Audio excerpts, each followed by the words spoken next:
Dan perlu Anda ketahui, para orang-orang kafir dunia sekarang, yang kelas-kelas atasnya, yang kaya raya, yang pemuka-pemuka negara-negara besar ya, mereka itu sudah mulai melansir gagasan yang mereka kasih nama The Great Reset.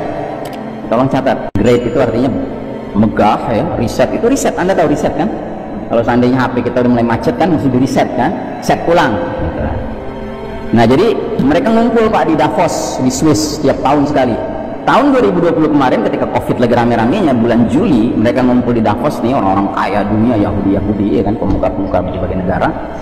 Terus mereka melontarkan gagasan namanya Great Reset. Dunia udah kacau secara ekonomi gara-gara Covid. Dunia udah kacau secara sosial gara-gara Covid, ya kan? Maka inilah saat yang tepat untuk melakukan Great Reset, penataan ulang dunia ini besar-besaran. Nah, Great Reset itu apa? Dan perlu Anda ketahui, para orang-orang kafir dunia sekarang, yang kelas-kelas atasnya, yang kaya raya, yang pemuka-pemuka negara-negara besar ya, mereka itu sudah mulai melansir gagasan yang mereka kasih nama The Great Reset. Tolong catat, Great itu artinya megah ya, reset itu reset. Anda tahu reset kan? Kalau seandainya HP kita udah mulai macet kan, mesti di reset kan, set ulang gitu. Nah jadi mereka ngumpul Pak di Davos di Swiss setiap tahun sekali. Tahun 2020 kemarin ketika Covid lagi rame-ramenya bulan Juli, mereka ngumpul di Davos nih, orang-orang kaya dunia, Yahudi ya kan, pemuka-pemuka berbagai negara. Terus mereka melontarkan gagasan namanya Great Reset. Dunia udah kacau secara ekonomi gara-gara Covid. Dunia udah kacau secara sosial gara-gara Covid, ya kan? Maka inilah saat yang tepat untuk melakukan Great Reset, penataan ulang dunia ini besar-besaran. Nah, Great Reset itu apa? Ya intinya ini, New World Order. One totalitarian global government, pemerintahan global dunia yang totaliter. Tahu totaliter artinya apa? Totaliter itu artinya otoriter, ya kan? Jadi nanti nggak ada nih batas-batas negara, udah nggak ada. Semua dunia itu jadi satu, pemerintahnya satu Pak. Dan semua penduduk dunia harus taat sama titah perintah dari pemerintahan tunggal itu. Nah ini latihannya nih, ini latihannya nih. 3M ini latihannya. Kalau 3M itu pada tunduk, ya kan? Nah, nanti bikin apa aturan-aturan berikutnya gampang. Ya makanya jangan main-main dengan ini nih, ya kan?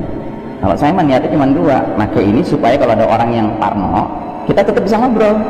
Ya kan orang parno kan kalau lihat kita nggak pakai ini kan udah jauh-jauh kan, gitu ya udah kita pakai aja demi bisa ngobrol.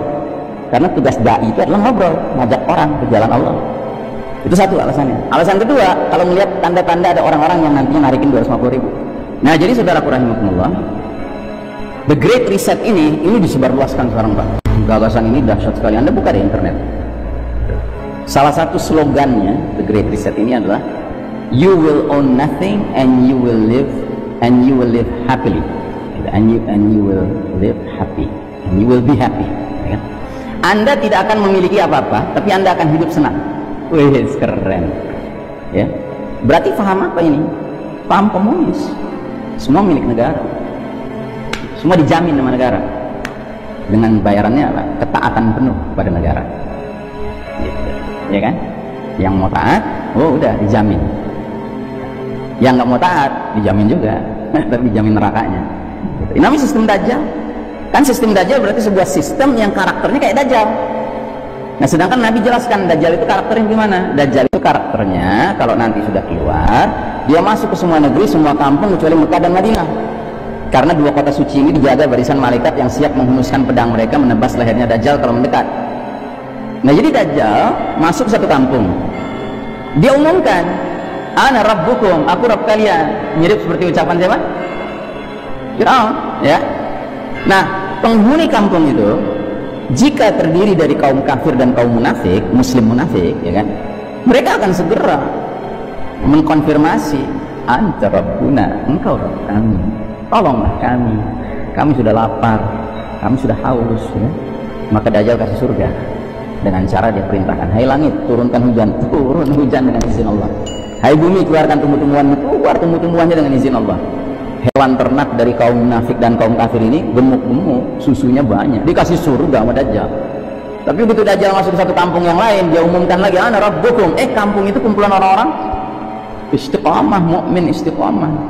Mereka ngerti, mereka langsung jawab, Rabbuna Allah, anta al-masihud dajjal.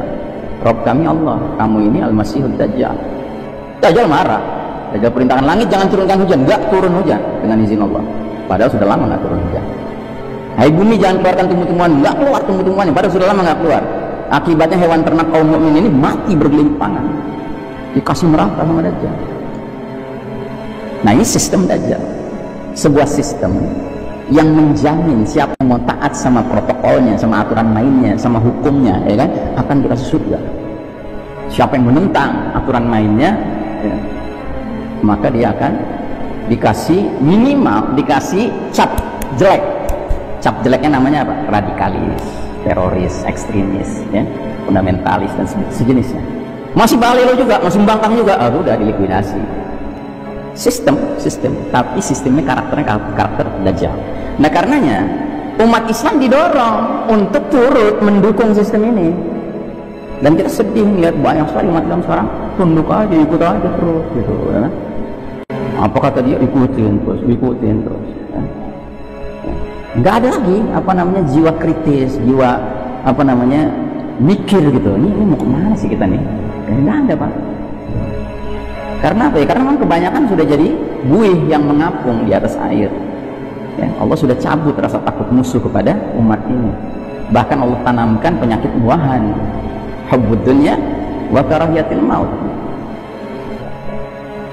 Wah gawat nih, nanti kita bisa mati nih gitu. Wah, ya. Memang mati kenapa? Mati kan niscaya, pasti mati. Tinggal masalahnya bagaimana mati yang husnul khatimah. Nah jadi umat Islam berarti diajak turut menyambut hadirnya fitnah paling dahsyat sepanjang sejarah Bani Adam. Jadi bukan turut nantinya siap-siap barok dari Dajjal, ya kan, turut siap daftar untuk wala sama Dajjal. Na'udzubillah min dzalik. Gitu. Makanya dimulai dengan sekarang, selagi Dajjalnya belum keluar, baru Dujjal, baru Dajjal kecil, sudah latihan wala, gitu. Latihan wala kepada Dujjal kecil. Ya, sehingga kalau Dajjal besarnya benar-benar datang, ya pasti walanya. Gitu. Ngadepin yang kecil-kecil gini yang sihirnya nggak seberapa aja udah kena, apalagi yang sihirnya kenceng, gitu, ya kan? Nah makanya saudaraku rahimahullah, ini bukan hari-hari yang ringan, Pak. Ini hari yang berat. Ayyamus sabr kata Nabi, hari-hari yang menuntut kesabaran berlipat ganda, ya.